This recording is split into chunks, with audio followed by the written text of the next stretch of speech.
ਫਕੀਰਾ ਧੂਰ scale ਕੈ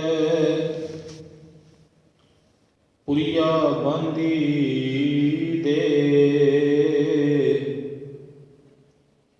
ਦਿਲ ਸਚਾਰ ਕੋ ਪਿਖ ਨਾ ਅੰਤ ਖੇ ਕੀ ਖੇ ਦਿਲ ਸਚਾਰ ਕੋ ਪਿਖ ਨਾ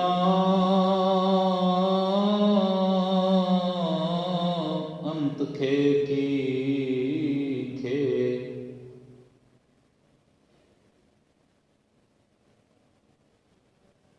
ਵਾਹਿਗੁਰੂ ਜੀ ਕਾ ਖਾਲਸਾ ਵਾਹਿਗੁਰੂ ਜੀ ਕੀ ਫਤਿਹ। ਯੁਗੋ ਯੁਗ ਟਲ ਹਾਜ਼ਰ ਹਜੂਰ ਜਾਹਰ ਜਹੂਰ ਚੌਰ ਤਖਤ ਛਤਰ ਦੇ ਮਾਲਕ ਕੁੱਲ ਕਾਇਨਾਤ ਦੇ ਸਾਂਝੇ ਰਹਿਬਰ ਮੁਜੱਸ਼ਮਾ ਆਬੇ ਹਯਾਤ ਸਰਬ ਸਾਂਝੀ ਵਾਰਤਾ ਦੇ ਪ੍ਰਤੀਕ ਸਮੁੱਚੀ ਕਾਇਨਾਤ ਦੇ ਰਹਿਨੁਮਾ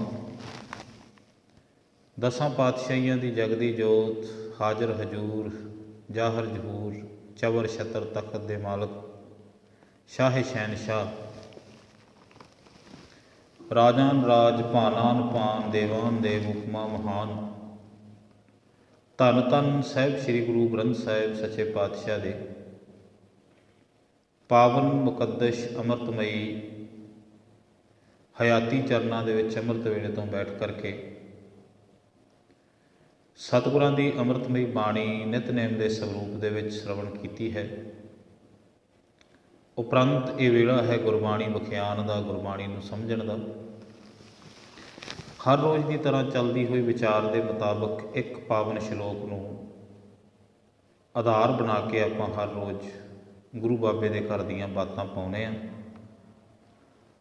ਤਾਂ ਅੱਜ ਗੁਰੂ ਗ੍ਰੰਥ ਸਾਹਿਬ ਦੇ ਵਿੱਚ ਭਗਤ ਕਬੀਰ ਸਾਹਿਬ ਦੀ ਸ਼ਲੋਕਾਂ ਦੀ ਪਾਵਨ ਰਤਨਾਵਲੀ ਦੇ ਵਿੱਚੋਂ, ਪਾਵਨ ਕੀਮਤੀ ਰਤਨਾਂ ਦੇ ਵਿੱਚੋਂ 178 79 ਇਹਨਾਂ ਨੰਬਰਾਂ ਦੇ ਸ਼ਲੋਕਾਂ ਦੀ ਆਪਾਂ ਵਿਚਾਰ ਕਰ ਰਹੇ ਹਾਂ। ਤਾਂ 178 ਨੰਬਰ ਸ਼ਲੋਕ ਕੱਲ੍ਹ ਵਿਚਾਰਿਆ, 79 ਨੰਬਰ ਸ਼ਲੋਕ ਅੱਜ ਜਿਹੜਾ ਹੈਗਾ ਸਾਨੂੰ ਬਾਬਾ ਕਬੀਰ ਸਾਹਿਬ ਤੋਂ ਪ੍ਰਾਪਤ ਹੋਇਆ ਹੈ।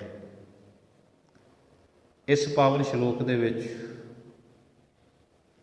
ਬਾਬਾ ਕਬੀਰ ਸਾਹਿਬ ਦੋ ਹਰਫਾਂ ਦੇ ਵਿੱਚ, ਦੋ ਅਲਫਾਜ਼ਾਂ ਦੇ ਵਿੱਚ ਬੜੀ ਗਹਿਰੀ ਤਸਵੀਰਤ, ਬਹੁਤ ਵੱਡਾ ਰਾਜ ਮਨੁੱਖੀ ਜੀਵਨ ਦਾ ਸਾਡੇ ਸਾਹਮਣੇ ਰੱਖਦੇ ਨੇ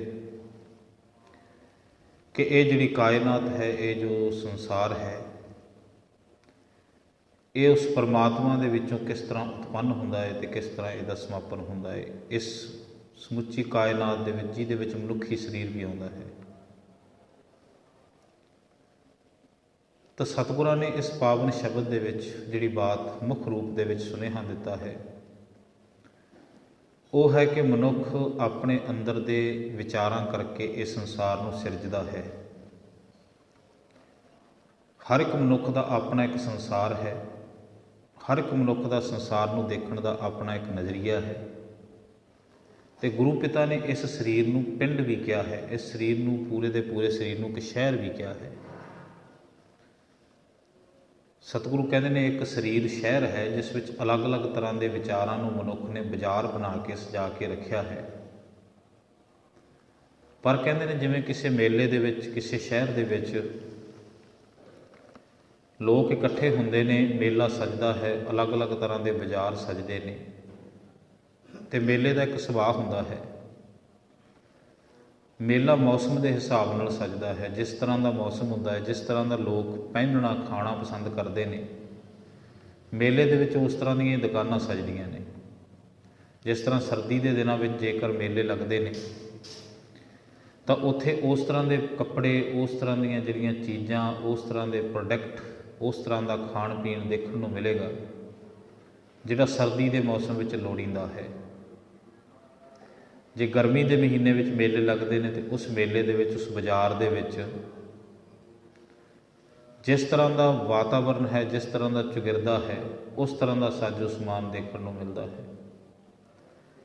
ਤਾਂ ਇਹ ਸਰੀਰ ਦੇ ਵਿੱਚ ਜਿਹੜਾ ਵਿਚਾਰਾਂ ਦਾ ਮੇਲਾ ਲੱਗਿਆ ਹੋਇਆ ਹੈਗਾ, ਜਿਹੜਾ ਖਿਆਲਾਂ ਦਾ ਮੇਲਾ ਲੱਗਿਆ, ਹੁਣ ਜਿਸ ਤਰ੍ਹਾਂ ਦਾ ਮਨੁੱਖ ਦੇ ਅੰਦਰ ਦੇ ਖਿਆਲ ਨੇ, ਜਿਸ ਤਰ੍ਹਾਂ ਦਾ ਖਿਆਲਾਂ ਦਾ ਮੌਸਮ ਬਣਿਆ ਹੋਇਆ ਹੈ, ਵਾਤਾਵਰਨ ਬਣਿਆ ਹੋਇਆ, ਤਾਂ ਉਹ ਆਪਣੇ ਜੀਵਨ ਦੇ ਬਾਜ਼ਾਰ ਨੂੰ, ਆਪਣੇ ਰਿਸ਼ਤਿਆਂ ਦੇ ਬਾਜ਼ਾਰ ਨੂੰ ਬੰਦਾ ਉਸੇ ਤਰ੍ਹਾਂ ਸਜਾ ਲੈਂਦਾ ਹੈ। ਜੇ ਮਨੁੱਖ ਦੇ ਅੰਦਰ ਵਿਕਾਰ ਕਰ ਕਰਕੇ ਬੈਠੇ ਨੇ, ਵਿਕਾਰਾਂ ਨੇ ਜੀਵਨ ਵਿੱਚ ਪ੍ਰਭਾਵ ਪਾਇਆ ਹੋਇਆ, ਤੇ ਬੰਦੇ ਦੀ ਸੰਗਤ ਦੇ ਵਿੱਚ ਵੀ, ਚੁਗਿਰਦੇ ਵਿੱਚ ਤੁਹਾਨੂੰ ਉਹ ਚੀਜ਼ਾਂ ਮਿਲਣਗੀਆਂ। ਅੰਦਰ ਦਾ ਸੁਭਾਅ ਬੰਦੇ ਦੇ ਬਾਹਰ ਦਿਖਾਈ ਦਿੰਦਾ ਹੈ। ਜੇ ਮਨੁੱਖ ਦੇ ਵਿਚਾਰਾਂ ਵਿੱਚ ਸੰਗਤ ਹੈ ਤਾਂ ਤੁਹਾਨੂੰ ਉਹਦੇ ਚਾਰ ਚੁਫੇਰੇ ਜਿਹੜੇ ਲੋਕ ਮਿਲਣਗੇ, ਜਿਹੜੇ ਉਹਦੇ ਜੀਵਨ ਦਾ ਜਿਹੜਾ ਚਾਰ ਚੁਫੇਰਾ ਚੁਗਿਰਦਾ ਮਿਲੇਗਾ, ਉਹਦਾ ਸਤਸੰਗੀ ਹੋਏਗਾ। ਜੇ ਮਨੁੱਖ ਦਾ ਜੀਵਨ ਲੋਭੀ ਹੈ ਤਾਂ ਉਹਦੇ ਚੁਗਿਰਦੇ ਦੇ ਵਿੱਚ ਇਸ ਤਰ੍ਹਾਂ ਦੀਆਂ ਚੀਜ਼ਾਂ ਤੁਹਾਨੂੰ ਮਿਲ ਜਾਣਗੀਆਂ ਜਿਨ੍ਹਾਂ ਦੇ ਕਰਕੇ ਲੋਭ ਉਤਪੰਨ ਹੁੰਦਾ ਹੈ, ਜਾਂ ਲੋਭ ਕਰਕੇ ਜਿਹੜੀਆਂ ਇਕੱਠੀਆਂ ਕੀਤੀਆਂ ਗਈਆਂ ਨੇ। ਗੁਰੂ ਸਾਹਿਬਾਨ ਦਾ ਕਿਸੇ ਬੰਦੇ ਨੂੰ ਪਛਾਣਨ ਦਾ ਮੇਜਰਮੈਂਟ ਤਰੀਕਾ ਇਹੀ ਸੀ। ਉਹ ਬੰਦੇ ਦੇ ਸੁਭਾਅ ਤੋਂ ਪਤਾ ਲਾ ਲੈਂਦੇ ਸਨ ਕਿ ਕਿਸ ਤਰ੍ਹਾਂ ਦੀ ਇਹਦੇ ਜੀਵਨ ਦਾ ਬਾਜ਼ਾਰ ਇਹਨੇ ਕਿਵੇਂ ਸਜਾਇਆ ਹੋਇਆ ਹੈ, ਅਤੇ ਉਹਦੇ ਜੀਵਨ ਦੇ ਬਾਜ਼ਾਰ, ਸੱਜੇ ਹੋਏ ਬਾਜ਼ਾਰ ਤੋਂ ਅੰਦਾਜ਼ਾ ਲਾਉਂਦੇ ਸਨ ਕਿ ਇਹ ਬੰਦਾ ਜਿਹਨੇ ਪੂਰੇ ਦਾ ਪੂਰਾ ਬਾਜ਼ਾਰ ਸਜਾ ਰੱਖਿਆ ਹੈਗਾ, ਇਹਦੇ ਜੀਵਨ ਦੇ ਵਿੱਚ ਅਸਲ ਦੇ ਵਿੱਚ ਹੈ ਕੀ। ਜਦੋਂ ਉਹ ਦੇਖਦੇ ਸਨ, ਕਿਸੇ ਯੋਗੀ ਨੂੰ ਦੇਖਦੇ ਸਨ, ਕੇਵਲ ਦੁਨੀਆ ਦੇ ਲੋਕ ਤਾਂ ਬਾਹਰੀ ਭਗਵਾਂ ਕੱਪੜਾ ਦੇਖ ਕੇ ਹੀ ਭੁਲੇਖਾ ਖਾ ਜਾਂਦੇ ਸਨ ਕਿ ਯੋਗੀ ਹੈ, ਪਰ ਗੁਰੂ ਸਾਹਿਬ ਉਹਦੇ ਮਸਤਕ ਦੀਆਂ ਲਕੀਰਾਂ ਨੂੰ, ਉਹਦੀਆਂ ਰੇਖਾ ਨੂੰ ਦੇਖਦੇ ਸਨ ਕਿ ਬੰਦਾ ਕੀ ਹੈ ਅਸਲ ਦੇ ਵਿੱਚ, ਇਹਦੇ ਯੋਗੀ ਬਣਨ ਪਿੱਛੇ ਕਾਰਨ ਕੀ ਹੈ। ਇਸੇ ਕਰਕੇ ਕਈ ਵਾਰ ਗੁਰੂ ਨਾਨਕ ਸਾਹਿਬ ਪਾਤਸ਼ਾਹ ਦੀ ਯੋਗੀਆਂ ਨਾਲ ਵੀ ਗੋਸ਼ਟ ਹੋਈ, ਅਤੇ ਗੁਰੂ ਸਾਹਿਬ ਚੋਰਾਂ ਨੂੰ ਵੀ ਮਿਲੇ, ਬੜੇ ਵੱਡੇ ਡਾਕੂਆਂ ਨੂੰ ਵੀ ਮਿਲੇ, ਪਰ ਗੁਰੂ ਸਾਹਿਬ ਨੇ ਉਹਨਾਂ ਦੇ ਅੰਦਰ ਦੇ ਸੁਭਾਅ ਕਰਕੇ ਇਹ ਅੰਦਾਜ਼ਾ ਲਾ ਲਿਆ ਕਿ ਇਹ ਚੋਰ ਵੀ ਸਿੱਖ ਬਣ ਸਕਦਾ ਹੈ, ਇਹ ਲੁਟੇਰਾ ਵੀ ਸਿੱਖ ਬਣ ਸਕਦਾ ਹੈ, ਕਿਉਂਕਿ ਇਹਦੇ ਜੀਵਨ ਦੇ ਬਾਜ਼ਾਰ ਵਿੱਚ ਕੁਝ ਇਹੋ ਜਿਹੀਆਂ ਚੀਜ਼ਾਂ ਪਈਆਂ ਨੇ, ਇਹਦੇ ਅੰਦਰ ਦਾ ਵਾਤਾਵਰਨ ਇਸ ਤਰ੍ਹਾਂ ਦਾ ਹੈਗਾ ਕਿ ਇਸ ਨੂੰ ਇਸ ਰਾਹ 'ਤੇ ਤੋਰਿਆ ਜਾ ਸਕਦਾ ਹੈ। ਤਾਂ ਇਹ ਚੀਜ਼ ਜਿਹੜੀ ਹੈਗੀ ਹੈ, ਕੋਈ ਹਰ ਇੱਕ ਬੰਦਾ ਨਹੀਂ ਕਰ ਸਕਦਾ, ਇਹ ਸਿਆਣਾ ਗੁਰੂ ਹੀ ਕਰ ਸਕਦਾ ਹੈ। ਸੰਪੂਰਨ ਗੁਰੂ ਹੀ ਪਹਿਚਾਣ ਸਕਦਾ ਹੈ ਕਿ ਮਨੁੱਖ ਦਾ ਜੀਵਨ ਕਿਸ ਤਰ੍ਹਾਂ ਦਾ ਹੈ ਅਤੇ ਉਹਨੂੰ ਕਿਵੇਂ ਤੋਰਨਾ। ਜਿਵੇਂ ਇੱਕ ਲੱਕੜੀ ਜਿਹੜੀ ਬੇਢੰਗੀ ਹੈ, ਬੇਤਰੀਕਾ, ਜਿਹੜਾ ਬੇਤਰਤੀਬੀ ਲੱਕੜ ਹੈ, ਉਸ ਨੂੰ ਇੱਕ ਕਾਰੀਗਰ ਹੀ ਘੜ ਸਕਦਾ, ਹੋਰ ਕਿਸੇ ਬੰਦੇ ਨੂੰ ਉਸ ਲੱਕੜੀ ਵਿੱਚ ਕੁਝ ਨਹੀਂ ਦਿਸੇਗਾ। ਕਾਰੀਗਰ ਉਸ ਲੱਕੜ ਦੇ ਵਿੱਚੋਂ ਦੇਖ ਲਏਗਾ ਇਹਦੀ ਕਿਹੜੀ ਚੀਜ਼ ਜਿਹੜੀ ਕਿੱਥੇ ਕੰਮ ਆ ਸਕਦੀ ਹੈ। ਉਹ ਇੱਕ ਡੱਕੇ ਨੂੰ ਵੀ ਕੰਮ ਵਿੱਚ ਲੈ ਲਏਗਾ, ਇੱਕ ਛੋਟੀ ਜਿਹੀ ਛਿੱਲੜ ਨੂੰ ਵੀ, ਇੱਕ ਪੱਚਰ ਨੂੰ ਵੀ ਕੰਮ ਵਿੱਚ ਲੈ ਲਏਗਾ। ਅਤੇ ਜਿਹੜੇ ਬੰਦੇ ਨੂੰ ਲੱਕੜੀ ਦੀ ਪਰਖ ਨਹੀਂ, ਉਹ ਚੰਗੀ ਮਹਿੰਗੀ ਤੋਂ ਮਹਿੰਗੀ ਲੱਕੜ ਨੂੰ ਵੀ ਸਾੜ ਦੇਗਾ। ਘਰਾਂ ਦੇ ਵਿੱਚ ਦੇਖਿਆ ਹੈ, ਕਾਰੀਗਰ ਕਦੇ ਫਾਲਤੂ ਲੱਕੜ ਨਹੀਂ ਜਿਹੜਾ ਹੈਗਾ ਬਰਬਾਦ ਕਰਦਾ, ਪਰ ਆਮ ਅਸੀਂ ਮਹਿੰਗੀ ਤੋਂ ਮਹਿੰਗੀ ਲੱਕੜ ਨੂੰ ਕਈ ਵਾਰੀ ਸਾੜ ਦਿੰਦੇ ਹਾਂ। ਉਸੇ ਤਰ੍ਹਾਂ ਲੋਹੇ ਦਾ ਕੰਮ ਕਰਨ ਵਾਲਾ ਬੰਦਾ ਹੈ, ਉਹਨੂੰ ਲੋਹੇ ਦੀ ਪਰਖ ਹੈ ਕਿ ਲੋਹੇ ਦੀ ਇੱਕ ਨਿੱਕੀ ਜਿਹੀ ਕਾਤਰ, ਇੱਕ ਨਿੱਕਾ ਜਿਹਾ ਟੁਕੜਾ, ਉਹਦੇ ਤੋਂ ਵੀ ਕਿੱਥੇ ਕੰਮ ਲੈਣਾ ਹੈ, ਕਿਹੜੀ ਥਾਂ 'ਤੇ ਵਰਤਿਆ ਜਾ ਸਕਦਾ ਹੈ। ਉਹ ਆਪਣੇ ਵੈਲਡਿੰਗ ਸੈੱਟ ਦੇ ਦੁਆਰਾ ਹਰ ਇੱਕ ਚੀਜ਼ ਨੂੰ ਆਪਣੀ ਨਿਸ਼ਚਿਤ ਥਾਂ 'ਤੇ ਲਾ ਕੇ, ਜਿਹੜੇ ਲੋਹੇ ਨੂੰ ਅਸੀਂ ਕਵਾੜ ਕਹਿ ਦਿੰਦੇ ਹਾਂ, ਫਾਲਤੂ ਵਿੱਚ ਅਧਖਰੀ ਵਿੱਚ ਵੇਚ ਦਿੰਦੇ ਹਾਂ, ਉਸੇ ਲੋਹੇ ਤੋਂ ਨਵੇਂ ਪ੍ਰੋਡਕਟ ਬਣਾ ਕੇ ਉਹ ਲੋਕਾਂ ਦੇ ਘਰਾਂ ਤੱਕ ਪਹੁੰਚਾ ਦਿੰਦਾ ਹੈ, ਦੁਬਾਰਾ ਫਿਰ ਕੀਮਤ ਪਾ ਦਿੰਦਾ ਉਹਦੀ। ਪਰ ਇਹ ਕੰਮ ਕਰਦਾ ਕੇਵਲ ਕਾਰੀਗਰ, ਜਿਹੜਾ ਉਸ ਚੀਜ਼ ਦਾ ਕਾਰੀਗਰ ਹੈ। ਜਿਨ੍ਹਾਂ ਚੀਜ਼ਾਂ ਨੂੰ ਅਸੀਂ ਫਾਲਤੂ ਵੇਸਟੇਜ ਕਹਿੰਦੇ ਹਾਂ, ਅਸਲ ਦੇ ਵਿੱਚ ਉਹਨਾਂ ਦੇ ਵਿੱਚ ਦੁਬਾਰਾ ਰੀਸਾਈਕਲ ਹੋਣ ਦੀ ਜਿਹੜੀ ਸਮਰੱਥਾ ਹੁੰਦੀ ਹੈ। ਜਿਵੇਂ ਹੁਣ ਤੁਸੀਂ ਦੇਖੋ, ਆ ਜਿਹੜਾ ਘਰਾਂ ਦੇ ਵਿੱਚ ਤੁਸੀਂ ਪਲਾਸਟਿਕ ਦਾ ਜਿੰਨਾ ਪਦਾਰਥ ਵਰਤਦੇ ਹੋ, ਸਮਾਨ ਵਰਤਦੇ ਹੋ, ਸਸਤਾ ਪਲਾਸਟਿਕ ਹੈ। ਇਹ ਅਸਲ ਦੇ ਵਿੱਚ ਵਰਤੋਂ ਕੀਤਾ ਗਿਆ ਪਲਾਸਟਿਕ ਹੈ। ਪਹਿਲਾਂ ਇਹਨਾਂ ਦੀਆਂ ਬੋਤਲਾਂ ਬਣੀਆਂ, ਪੈਪਸੀ ਦੀਆਂ ਬੋਤਲਾਂ ਜਾਂ ਹੋਰ ਅਨੇਕਾਂ ਜਿਹੜੀਆਂ ਰਬੜ ਦੀਆਂ ਬੋਤਲਾਂ ਨੇ, ਉਹਨਾਂ ਨੂੰ ਇਕੱਠੇ ਕਰਕੇ ਲੈ ਕੇ ਜਾਂਦੇ ਆ, ਅਤੇ ਫਿਰ ਉਹਨਾਂ ਨੂੰ ਜਿਹੜੇ ਲੋਕ ਇਹਨਾਂ ਚੀਜ਼ਾਂ ਦੀ ਪਰਖ ਨੇ ਕਿ ਇਸ ਰਬੜ ਨੂੰ ਕਿੱਥੇ ਵਰਤਿਆ ਜਾ ਸਕਦਾ, ਇਸ ਪਲਾਸਟਿਕ ਨੂੰ, ਫਿਰ ਉਹਦੇ ਤੋਂ ਵੱਡੀਆਂ ਟੈਂਕੀਆਂ ਬਣਾ ਦਿੰਦੇ ਨੇ, ਬਰਤਨ ਬਣਾ ਦਿੰਦੇ ਨੇ, ਹੋਰ ਚੀਜ਼ਾਂ ਬਣਾ ਦਿੰਦੇ ਨੇ। ਕਹਿਣ ਦਾ ਭਾਵ, ਕਾਰੀਗਰ ਕੋਲ ਮਸ਼ੀਨ ਹੈ, ਉਸ ਕੋਲ ਸੁਰਤ ਹੈ, ਉਹਨੂੰ ਪਤਾ ਹੈ ਕਿਹੜੀ ਚੀਜ਼ ਕਿਵੇਂ ਵਰਤਣੀ ਹੈ। ਉਸੇ ਤਰ੍ਹਾਂ ਕਿਸਾਨ ਹੈ। ਕਿਸਾਨ ਜਦੋਂ ਮਿੱਟੀ ਦੀ ਅਕਸੀਰ ਨੂੰ ਦੇਖਦਾ ਤਾਂ ਉਸ ਮਿੱਟੀ ਵਿੱਚੋਂ ਸੋਹਣੀ ਫਸਲ ਕੱਢ ਲੈਂਦਾ ਹੈ, ਉਹਨੂੰ ਮਿੱਟੀ ਦੀ ਵਰਤੋਂ ਕਰਨੀ ਆਉਂਦੀ ਹੈ। ਪਰ ਉਹੀ ਮਿੱਟੀ ਜਦੋਂ ਕਿਸੇ ਘੁਮਿਆਰ ਕੋਲ ਜਾਂਦੀ ਹੈ ਤਾਂ ਉਸੇ ਮਿੱਟੀ ਤੋਂ ਘੜੇ ਬਣਾ ਲੈਂਦਾ ਹੈ, ਉਸੇ ਮਿੱਟੀ ਦੇ ਬਰਤਨ ਬਣਾ ਲੈਂਦਾ ਹੈ। ਉਹੀ ਮਿੱਟੀ, ਉਹਦੇ ਵਿੱਚ ਅਸੀਂ ਰੋਟੀ ਪਾ ਕੇ ਖਾ ਸਕਦੇ ਹਾਂ, ਉਸੇ ਮਿੱਟੀ ਵਿੱਚ ਭੋਜਨ ਪੱਕ ਸਕਦਾ ਹੈ। ਉਸੇ ਮਿੱਟੀ ਵਿੱਚ ਜੇ ਭੋਜਨ ਡਿੱਗ ਪਵੇ ਤਾਂ ਮਿੱਟੀ ਵਿੱਚ ਰਲ ਕੇ ਭੋਜਨ ਬਰਬਾਦ ਹੋ ਜਾਂਦਾ ਹੈ। ਪਰ ਉਸੇ ਮਿੱਟੀ ਨੂੰ ਜਦੋਂ ਤਰਤੀਬ ਦੇ ਕੇ ਉਸੇ ਮਿੱਟੀ ਦੇ ਅੱਗ ਦੇ ਵਿੱਚ ਦੀ ਲੰਘਾ ਕੇ ਇੱਕ ਭਾਂਡਾ ਜਦੋਂ ਕੋਈ ਘੁੰਮਿਆਰ ਬਣਾ ਦਿੰਦਾ ਤਾਂ ਉਹੀ ਮਿੱਟੀ ਦੇ ਵਿੱਚ ਅਸੀਂ ਰੋਟੀ ਪਾ ਕੇ ਦਾਲਾਂ ਪਾ ਕੇ ਖਾ ਸਕਦੇ ਹਾਂ। ਕਹਿਣ ਦਾ ਭਾਵ ਵਰਤਣ ਵਾਲੇ ਬਣਾਉਣ ਵਾਲੇ ਦੇ ਉੱਤੇ ਬਹੁਤ ਕੁਝ ਨਿਰਭਰ ਕਰਦਾ ਹੈ ਕਿ ਉਹ ਕਿਸੇ ਚੀਜ਼ ਨੂੰ ਕਿਵੇਂ ਬਣਾਉਂਦਾ ਹੈ। ਜਿਵੇਂ ਹਰ ਇੱਕ ਚੀਜ਼ ਨੂੰ ਬਣਾਉਣ ਵਾਸਤੇ ਇੱਕ ਕਾਰੀਗਰ ਹੈ ਅਤੇ ਉਹ ਕਾਰੀਗਰ ਉਸ ਦੀ ਫਾਲਤੂ ਵੇਸਟੇਜ ਦੇ ਵਿੱਚੋਂ ਵੀ ਦੇਖ ਲੈਂਦਾ ਕਿ ਇਹਦੇ ਵਿੱਚ ਕਿਹੜੀ ਚੀਜ਼ ਕੰਮ ਦੀ ਹੈ ਅਤੇ ਕਿਹੜੇ ਕੰਮ ਲੱਗੇਗੀ। ਉਸੇ ਤਰ੍ਹਾਂ ਇਹ ਸੰਸਾਰ ਦਾ, ਇਹ ਸਰੀਰ ਦਾ ਵੀ ਇੱਕ ਕਾਰੀਗਰ ਹੈ, ਉਹ ਪਰਮਾਤਮਾ। ਉਸ ਪਰਮਾਤਮਾ ਨੇ ਇਹ ਜਿਹੜਾ ਸਰੀਰ ਬਣਾਇਆ ਸਾਡਾ ਮਿੱਟੀ 'ਚੋਂ ਪੈਦਾ ਕੀਤਾ ਹੈ। ਮਿੱਟੀ ਦੇ ਵਿੱਚੋਂ ਪੈਦਾ ਕਰਕੇ ਉਸਨੇ ਸਰੀਰ ਨੂੰ ਇਹਦੇ ਵਿੱਚ ਨੂਰ ਪਾ ਦਿੱਤਾ। ਮਿੱਟੀ ਦੀਆਂ ਹੀ ਅੱਖਾਂ ਬਣ ਗਈਆਂ, ਮਿੱਟੀ ਦੇ ਹੀ ਬੁੱਲ੍ਹ ਬਣ ਗਏ, ਮਿੱਟੀ ਦੀ ਜੀਭ ਬਣ ਗਈ। ਆਹ ਹੱਡੀਆਂ ਵੀ ਮਿੱਟੀ ਦੇ ਵਿੱਚੋਂ ਪੈਦਾ ਕਰ ਦਿੱਤੀਆਂ ਉਸਨੇ, ਕਿਉਂਕਿ ਗੁਰੂ ਗ੍ਰੰਥ ਸਾਹਿਬ ਦੀ ਪਾਵਨ ਬਾਣੀ ਕਹਿੰਦੀ ਹੈ, ਮੈਂ ਨਹੀਂ ਕਹਿ ਰਿਹਾ, ਸਾਹਿਬ ਪਾਤਸ਼ਾਹ ਕਹਿੰਦੇ ਨੇ, ਪਾਣੀ ਮੈਲਾ ਮਾਟੀ ਗੋਰੀ, ਇਸ ਮਾਟੀ ਕੀ ਪੁੱਤਰੀ ਜੋਰੀ। ਮੈਲੇ ਪਾਣੀ ਤੋਂ ਗੇਰਵਾ ਰੰਗ ਦੀ ਮਾਤਾ ਦੇ ਸਰੀਰ ਦੀ ਮਿੱਟੀ ਤੋਂ ਪਰਮਾਤਮਾ ਨੇ ਇੱਕ ਪੁਤਲੀ ਤਿਆਰ ਕਰ ਦਿੱਤੀ।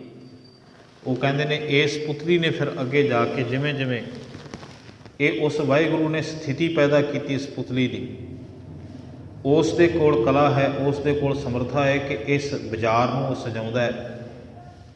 ਉਹਨੇ ਫਿਰ ਉਹ ਪੂਤਲਾ ਪੈਦਾ ਕਰ ਦਿੱਤਾ ਮਿੱਟੀ ਦਾ। ਉਹ ਮਿੱਟੀ ਦੇ ਪੂਤਲੇ ਨੂੰ ਫਿਰ ਉਹਨੇ ਜੀਵਨ ਦੇ ਦਿੱਤਾ ਅਤੇ ਜੀਵਨ ਦੇ ਕੇ ਫਿਰ ਉਸ ਮਿੱਟੀ ਦੇ ਪੂਤਲੇ ਨੇ ਫਿਰ ਮਿੱਟੀ ਦੇ ਨਾਲ ਖੇਡਣਾ ਸ਼ੁਰੂ ਕਰ ਦਿੱਤਾ।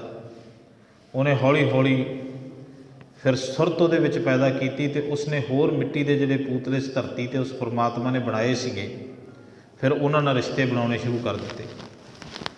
ਫਿਰ ਇਹ ਸਾਰਾ ਮਿੱਟੀ ਦਾ ਪੂਤਲਾ, ਇਹਨੂੰ ਚਲਾਉਣ ਵਾਸਤੇ ਪਰਮਾਤਮਾ ਨੇ 3 ਚੀਜ਼ਾਂ ਇਹਦੇ ਵਿੱਚ ਚਲਾ ਦਿੱਤੀਆਂ। ਗੁਰੂ ਸਾਹਿਬ ਨੇ ਬਾਣੀ ਦੇ ਵਿੱਚ ਅੰਕਿਤ ਕੀਤਾ ਹੈ, ਪੌਣੇ ਪਾਣੀ ਅਗਨੀ ਕਾ ਮੇਲ, ਚੰਚਲ ਚਪਲ ਖੁਦ ਬੁੱਧ ਕਾ ਖੇਲ। ਇੱਕ ਇਹਦੇ ਵਿੱਚ ਹਵਾ, ਇਸ ਮਿੱਟੀ ਨੂੰ ਰੋਕਣ ਵਾਸਤੇ, ਕਿਉਂਕਿ ਗੁਰੂ ਗ੍ਰੰਥ ਸਾਹਿਬ ਦੀ ਪਾਵਨ ਬਾਣੀ ਦੇ ਵਿੱਚ ਸਤਿਗੁਰਾਂ ਨੇ ਅਨੇਕਾਂ ਥਾਵਾਂ 'ਤੇ ਅੰਕਿਤ ਕੀਤਾ ਕਿ ਜਿਹੜੀ ਮਿੱਟੀ ਮਨੁੱਖੀ ਸਰੀਰ ਦੀ ਮਿੱਟੀ ਹੈ ਨਾ, ਇਸ ਮਿੱਟੀ ਨੂੰ ਹਵਾ ਨੇ ਰੋਕਿਆ ਹੋਇਆ ਹੈ। ਹਵਾ ਦੀ ਇੱਕ ਗੰਢ ਵੱਜੀ ਹੋਈ ਹੈ ਸਰੀਰ ਦੇ ਵਿੱਚ, ਉਸ ਇੱਕ ਗੰਢ ਕਰਕੇ ਇਹ ਸਰੀਰ ਦੀ ਮਿੱਟੀ ਰੁਕੀ ਖੜੀ ਹੈ। ਜਿਸ ਦਿਨ ਉਹ ਗੰਢ ਖੁੱਲ੍ਹ ਗਈ, ਇਸ ਸਰੀਰ ਦੀ ਮਿੱਟੀ ਨੂੰ ਡੀਮੋਨਟਾਈਜੇਸ਼ਨ ਹੋਣ ਲੱਗਿਆਂ ਦੇਰ ਨਹੀਂ ਲੱਗਣੀ, ਇਹਨੇ ਬਹੁਤ ਛੇਤੀ ਵਿਭਾਜਿਤ ਹੋ ਜਾਣਾ ਹੈ।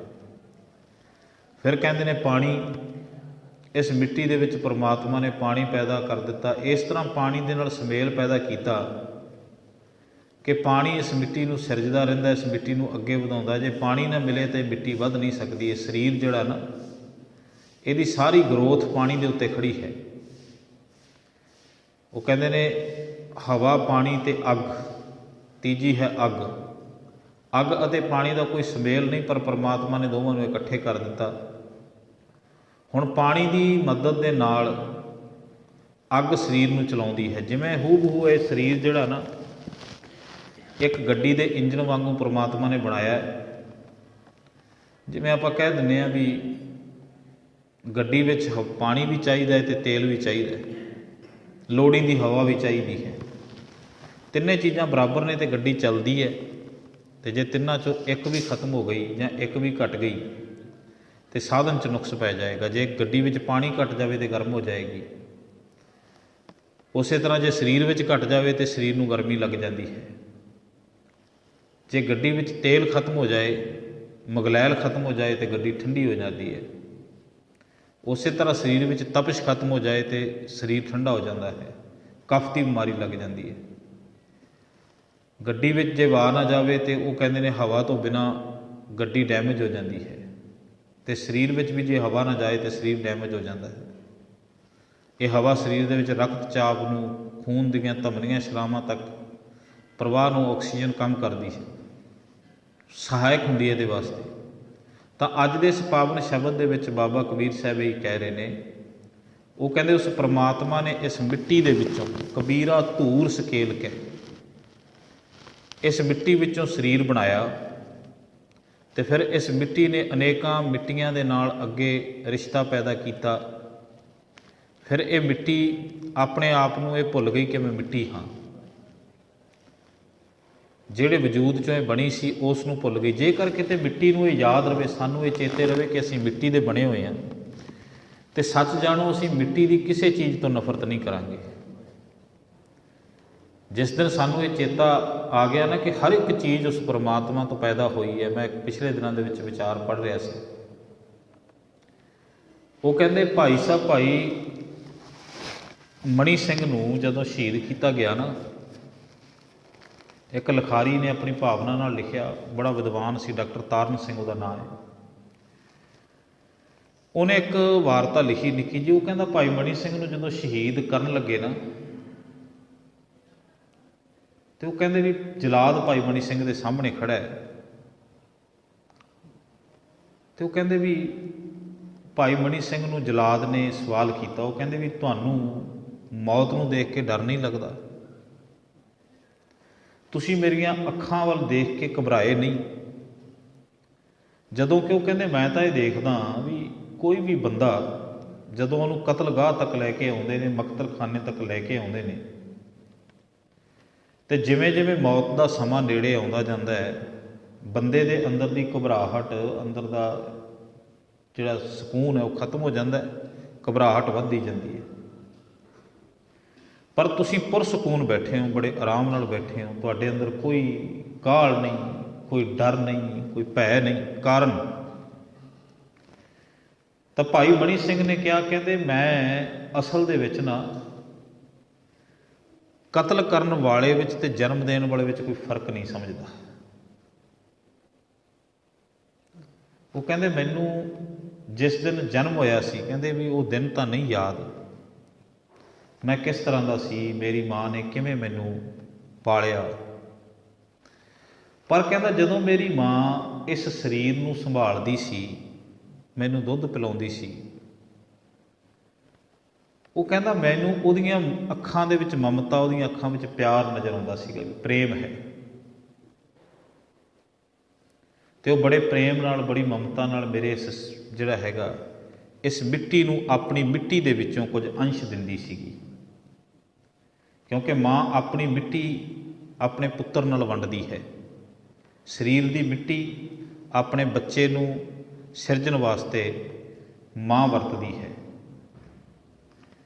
ਤੇ ਕਹਿਣ ਲੱਗੇ ਵੀ ਜਿਵੇਂ ਜਿਵੇਂ ਮੈਂ ਵੱਡਾ ਹੁੰਦਾ ਗਿਆ ਤੇ ਗੁਰੂ ਤੋਂ ਮੈਨੂੰ ਸਮਝ ਆਈ। ਉਹ ਕਹਿੰਦਾ ਜਿਹੜਾ ਪਿਆਰ ਮੈਂ ਮਾਂ ਦੀਆਂ ਅੱਖਾਂ ਦੇ ਵਿੱਚ ਦੇਖਿਆ, ਫਿਰ ਕਹਿੰਦੇ ਮੈਂ ਗੁਰੂ ਦੀਆਂ ਅੱਖਾਂ ਦੇ ਵਿੱਚ, ਗੁਰੂ ਦੀ ਗੋਦੀ ਦੇ ਵਿੱਚ, ਗੁਰੂ ਦੇ ਚਰਨਾਂ ਦੇ ਕੋਲ ਬੈਠਾ।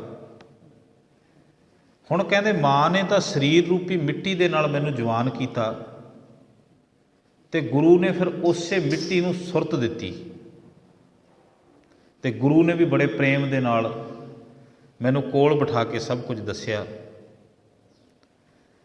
ਗੁਰੂ ਨੇ ਮੈਨੂੰ ਗੋਦੀ ਵਿੱਚ ਬਿਠਾ ਕੇ ਪ੍ਰੇਮ ਦੇ ਨਾਲ ਮੈਨੂੰ ਇਸ ਮਿੱਟੀ ਦੀ ਸਮਝ ਦਿੱਤੀ ਕਿ ਇਹ ਪ੍ਰਮਾਤਮਾ ਨੇ ਕਿਵੇਂ ਇਹ ਸਾਰੀ ਕਲਾ ਵਰਤਾਈ ਹੈ, ਤੇਰਾ ਕੁਝ ਨਹੀਂ।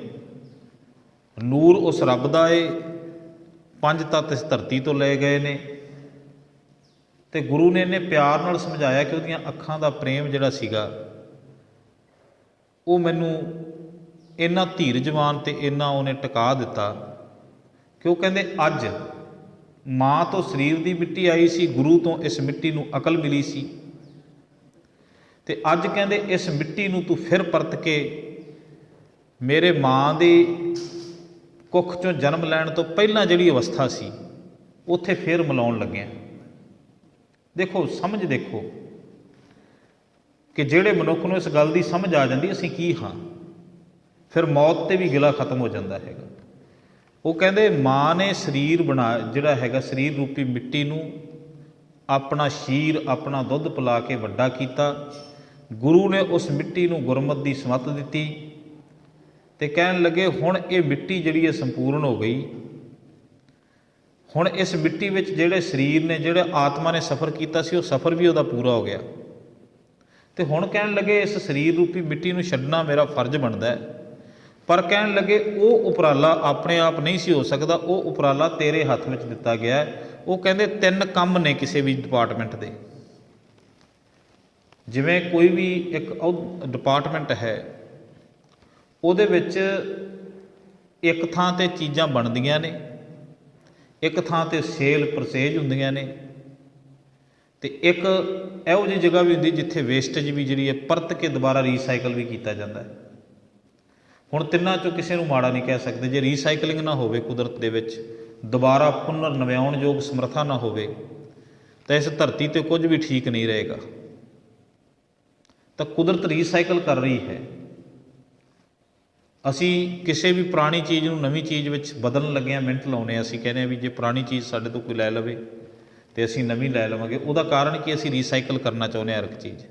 ਜਿਵੇਂ ਇੱਕ ਮਨੁੱਖ ਆਪਣੇ ਘਰ ਦੀਆਂ ਪੁਰਾਣੀਆਂ ਚੀਜ਼ਾਂ ਨੂੰ ਬਦਲ ਕੇ ਨਵੀਆਂ ਚੀਜ਼ਾਂ ਖਰੀਦਣ ਦਾ ਸ਼ੌਕੀਨ ਹੈ ਜਾਂ ਨਵੀਆਂ ਚੀਜ਼ਾਂ ਖਰੀਦਣ ਦਾ ਸ਼ੌਂਕ ਰੱਖਦਾ ਹੈ, ਪਰਮਾਤਮਾ ਵੀ ਸਾਰੀ ਕਾਇਨਾਤ ਨੂੰ ਸਮੇਂ-ਸਮੇਂ 'ਤੇ ਬਦਲਦਾ ਰਹਿੰਦਾ ਹੈ। ਮਿੱਟੀ ਦੀ ਉਲਟ ਪੁਲਟ ਕਰਦਾ ਰਹਿੰਦਾ ਹੈ, ਮਿੱਟੀ ਦੇ ਸਰੀਰਾਂ ਨੂੰ ਢਾਹ ਕੇ ਨਵੇਂ ਸਰੀਰ ਸਿਰਜਦਾ ਰਹਿੰਦਾ ਹੈ। ਅੱਜ ਦੇ ਇਸ ਸ਼ਬਦ ਵਿੱਚ ਬਾਬਾ ਕਬੀਰ ਸਾਹਿਬ ਹੀ ਕਹਿ ਰਹੇ ਨੇ। ਉਹ ਕਹਿੰਦੇ ਜਿਵੇਂ ਇੱਕ ਘਰ ਵਿੱਚ ਵੀ ਅਸੀਂ ਪੁਰਾਣੀਆਂ ਚੀਜ਼ਾਂ ਨੂੰ ਬਦਲ ਕੇ ਨਵੀਆਂ ਚੀਜ਼ਾਂ ਲੈ ਕੇ ਆਉਂਦੇ ਹਾਂ ਨਾ, ਅਸੀਂ ਬਦਲਣ ਦੇ ਵਕਤ ਤੁਸੀਂ ਦੇਖੋ, ਨਵੀਂ ਚੀਜ਼ ਜਦੋਂ ਖਰੀਦ ਕੇ ਲਿਆਂਦੀ ਬੜੀ ਖੁਸ਼ੀ ਹੁੰਦੀ ਹੈ, ਉਹਨੂੰ ਜਦੋਂ ਵਰਤਦੇ ਹਾਂ ਤਾਂ ਫਿਰ ਖੁਸ਼ੀ ਹੁੰਦੀ ਹੈ। ਪਰ ਜਦੋਂ ਉਹੀ ਨਵੀਂ ਖਰਾਬ ਕਰਨ ਲੱਗ ਜਾਂਦੀ ਫਿਰ ਥੋੜ੍ਹਾ ਜਿਹਾ ਦੁੱਖ ਪੈਦਾ ਹੁੰਦਾ ਹੈ। ਪਰ ਜਦੋਂ ਦੁਬਾਰਾ ਫਿਰ ਉਹ ਪੁਰਾਣੀ ਚੀਜ਼ ਨੂੰ ਬਦਲ ਕੇ ਨਵੀਂ ਫਿਰ ਘਰ ਵਿੱਚ ਲੈ ਆਉਂਦੇ ਹਾਂ, ਅਸੀਂ ਪੁਰਾਣੀ ਵੇਚਣ ਵੇਲੇ ਖੁਸ਼ ਹੁੰਦੇ ਹਾਂ ਅਤੇ ਨਵੀਂ ਨੂੰ ਫਿਰ ਖਰੀਦਣ ਵੇਲੇ ਖੁਸ਼ ਹੁੰਦੇ ਹਾਂ। ਇਹ ਸਰੀਰ ਜਦੋਂ ਨਵਾਂ ਆਇਆ ਸੀ ਇਸ ਕਾਇਨਾਤ 'ਤੇ ਖੁਸ਼ੀ ਸੀ। ਇਸ ਕਾਇਨਾਤ 'ਤੇ ਵਿਚਰਿਆ, ਰਿਸ਼ਤੇ ਬਣਾਏ, ਬਹੁਤ ਵੱਡਾ ਇੱਕ ਬਾਜ਼ਾਰ ਸਿਰਜ ਲਿਆ। ਜਦੋਂ ਹੱਟ ਪੱਟਣ ਬਾਜ਼ਾਰ ਸਾਜਿਆ ਉਦੋਂ ਵੀ ਖੁਸ਼ੀ, ਅਤੇ ਜਦੋਂ ਬਾਜ਼ਾਰ ਨੂੰ ਸਮੇਟਣਾ ਹੈ ਉਦੋਂ ਵੀ ਖੁਸ਼ੀ ਹੋਣੀ ਚਾਹੀਦੀ ਹੈ। ਪਰ ਕਾਰਨ ਕੀ ਹੈ?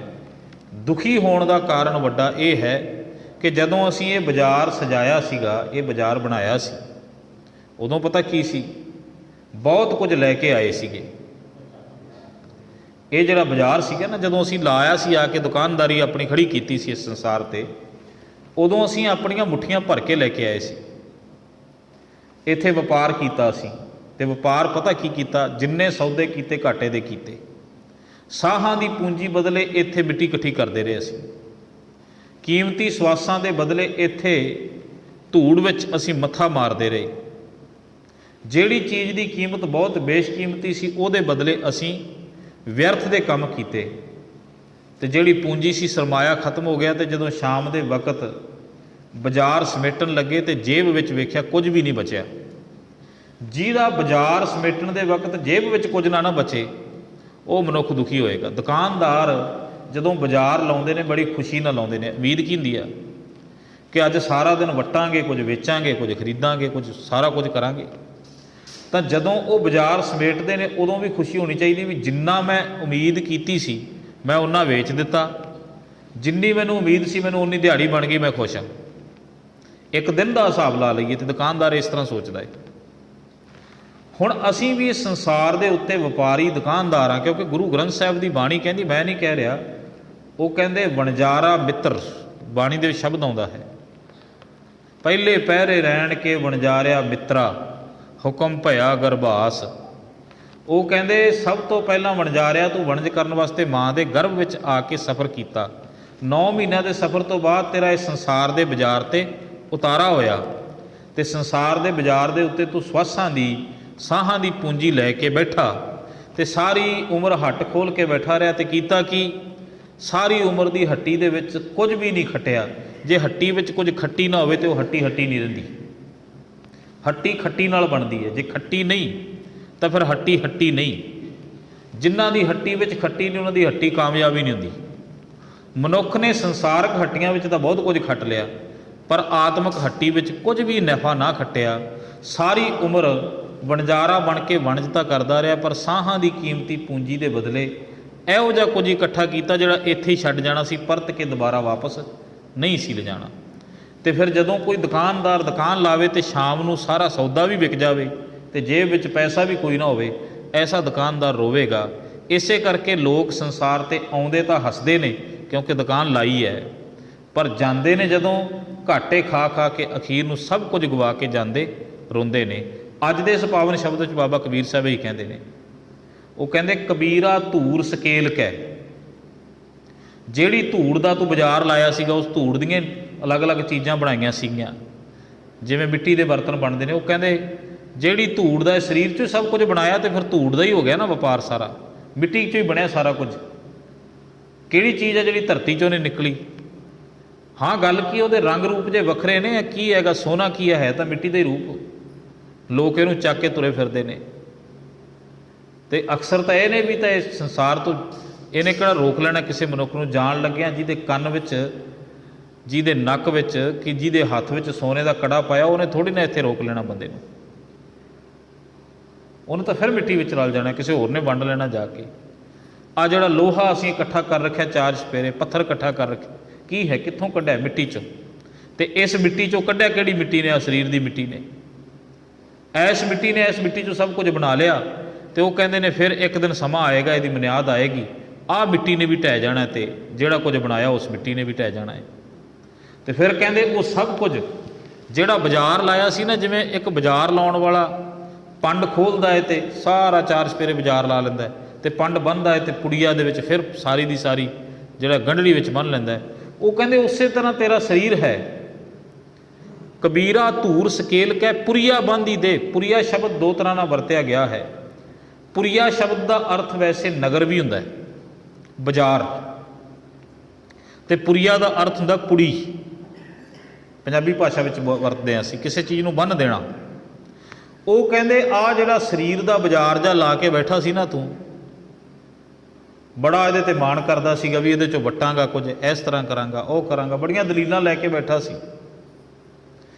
कहन लगे ये सब कुछ दोबारा परत के इस तरह ही फिर गंढ विच बन लेना तू। फिर निक्की जी एक पुड़ी दे विच बज जाना हैगा। इन्हें फिर जाके इन्हें उस रूप में चले जाना है जिहड़े रूप तो शुरू होया सी। पानी मैला माटी गोरी, गेरवा रंग की मिट्टी में फिर तब्दील हो जाना है। दिवस चार को पेखना अंत खे की खे। ये 4 दिनों का मेला है। जिहड़ी खे दे विचों जिहड़ी मिट्टी चों पैदा होए सी परत के फिर उस समा जाना है। जैसे एक नद ते तरंग कोट उपजत है, पान के तरंग सभी पान ही कहाहेंगे। जिवें नदी चों हज़ारां तरंगां पैदा होंदियां ने ना, ते परत के फिर नदी का रूप हो जांदियां ने। जिवें कहंदे जैसे एक धूर ते कनूका धूर पूरियत है। धूर के न्यारे न्यारे हो के सभी धूर में मिलाहेंगे। जैसे एक आग ते कनूका कोट आग उठे, आग के कनूका सभी आग ही कहाएंगे। वो कहंदे जिवें अग दे विचों हज़ारां तिनके उठते हैं तो फिर परत के स्वाह का रूप हो जाते हैं। जिवें धूड़ चों हज़ारां कणके उठते हैं फिर धूड़ का रूप। नदी चों हज़ारां तरंगां उठदियां ने, लखां तरंगां उठदियां ने, वेव्स पैदा होंदियां ने, वो फिर परत के। तो बाबा कबीर साहब ने कहा, वो कहंदे जिवें आकाश तो एक निर्मल बूंद डिगदी है, तो सानू भुलेखा है आकाश तो डिगी नहीं, वो धरती तो ही गई सी। धरती तो उड्डी पहाड़ की चोटी ते पहुँच गई, तो पहाड़ की चोटी तो फिर थल्ले आई, फिर मिट्टी विच समा गई, फिर मिट्टी चों समुंदर विच, समुंदर चों फिर हवा विच, हवा चों फिर। वो कहंदे तेरे जीवन का चक्कर भी इस तरह चल रहा है। किते तू समुंदर का हिस्सा है, किसी धरती का हिस्सा है, किते पहाड़ की चोटी ते चढ़ जाना। जिवें एक पानी की बूंद जदों पहाड़ की चोटी ते बैठदी तो उन्होंने भुलेखा है शायद मेरे जिन्ना कोई उच्चा नहीं, पर जदों धरती की रसातल में चली जाती उदों पता लगता मेरा वजूद ही कोई नहीं। समुंदर में जाके उसका नाम खत्म हो जाता है। फिर किते हवा उन्होंने चक लैंदी है, फिर बदल बन के फिर अपना हंकार विच जिहड़ा हैगा, जिवें बदल घटा बन के वरदा है, फिर बंदा हंकार विच अपनी कालख दुनिया के उत्ते अपने प्रभाव नूं, बदल एक प्रभाव पाउंदा है, तो वो कहते अपने प्रभाव नूं दुनिया ते दिखाउंदा। थोड़ा जिहा समा प्रभाव पैंदा है, फिर टिकिया नहीं रह सकता हवा विच, फिर धरती ते वर जांदा है। धरती तो वरिया होया बदल फिर नदियां नालियां विच दी हो के, वाड़ियां विच दी हो के, फिर समुंदर विच। बस यही सफ़र बंदे दा चलदा पिया है। बंदा किते पहाड़ की चोटी ते समझदा अपने आप नूं मैं बहुत उच्चा, पर जदों उस चोटी ते टिकिया नहीं जाता, थोड़े टाइम बाद सूरज दीयां किरनां ढाल के उहनूं धरती वल नूं ले आउंदियां ने, फिर पानी विच समा जांदा। जिहड़ा ये कहंदा मैं बहुत उच्चा है, वो कख दा भी नहीं रहिंदा, उहदा पता ही नहीं लगदा कित्थों आए सी ते कित्थे चले गए। बाबा बोलते थे कहाँ गए, देई के संग रहते, सुरत माए जो नृत्य करते, कथा वार्ता कहते। गुरु नानक साहब पातशाह ने एक बात कही सी भाई मरदाना नूं, जन्म साखी विच अंकित है। वो कहंदे भाई मरदानिया 10 रामेश्वर वरम जिहड़ा जगह हैगी, उस थां ते सतगुरु बैठे सन, लंका दे बिल्कुल लागे जगह है। तो वो कहंदे सतगुਰਾਂ ने पूछा सी, कहण लगे भाई मरदानिया 10 मैं सुनिया इत्थे बड़े योधे हो के गए ने, इस धरती ते बड़ी वड्डी लड़ाई हुई रामचंद्र ते रावण दी, ते मैं सुनिया इन्ने वड्डे योधे भी सन जिन्हां दीयां खोपड़ियां विच सरोवर बन गए। हुण वे ऑफ कन्वेंसिंग बंदे नूं समझ आ जावे, इन्ने वड्डे बंदे कि जिन्हां दीयां खोपड़ियां विच बने सरोवरां दे विच लोग इशनान करते हैं, किधर गए? भाई मरदाना जी कहते सतगुरु जानी जान तो आप हो, पर इन्ना क पता है कि कुदरत दे विच बहुत वड्डियां वड्डियां चीज़ां होईयां ते उन्हां दा नामो निशान बाकी नहीं रहा। अज दे इस शब्द च बाबा कबीर साहब महाराज जी कहते हैं, दिवस चार को पेखना, जे 4 दिन तू दुनिया के रंगां नूं देख ले मता भुलेखा पाल लई कि ये रंग सਦੀव ने, जिथे पतझड़ है उत्थे बहार है, बहार दे अगे फिर पतझड़ खड़ी है, जिथे गर्मी है उत्थे सर्दी है, सर्दी दे अगे फिर गर्मी खड़ी है, दिन है तो रात है, रात दे अगे फिर दिन खड़ा है, जीवन है तो अगे मौत खड़ी है, पर मौत दे अगे फिर जीवन खड़ा है। ये जीवन का चक्कर है जिहड़ा चलदा जा रहा लगातार, इनू रोकिया नहीं जा सकता। बहुत कुछ बनता है, अखां नूं चंगा लगता है, पर बहुत कुछ नष्ट हो रहा है। अखां नूं ये लगता शायद ये ना होवे, पर कुदरत अपने निजाम मुताबिक चलती जाती है। सो इन्नियां क बेनतियां प्रवान करनियां ऊण ताईयां दे लिखे बां दे जाचक हां, फुल्लां साडीआं झोली साडी चंगीआं गल्लां गुरां दीआं जाणदिआं वसाए जे हिरदे च रसना